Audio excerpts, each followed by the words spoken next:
Samantala, makikibahagi rin ang Department of Social Welfare and Development sa gagawing metro-wide earthquake drill bukas.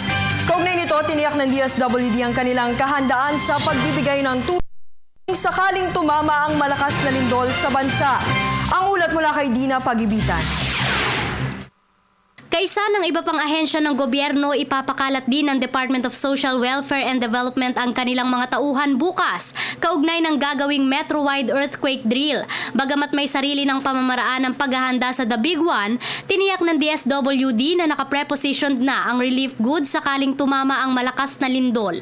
Meron kaming sariling pamamaraan to respond to the earthquake dito kasi malapit din kami sa earthquake fault. Bahagi rin ng Family Development Session ng ahensya nitong buwan ang family preparedness sa na pamilya sa Metro Manila. So meron na pong drill yung mga pamilya sa antas ng barangay. Nakaugnay ang mga barangay officials at mga kagawad dun sa lugar. Para sa Telebisyon ng Bayan, ako si Dina Pagibitan.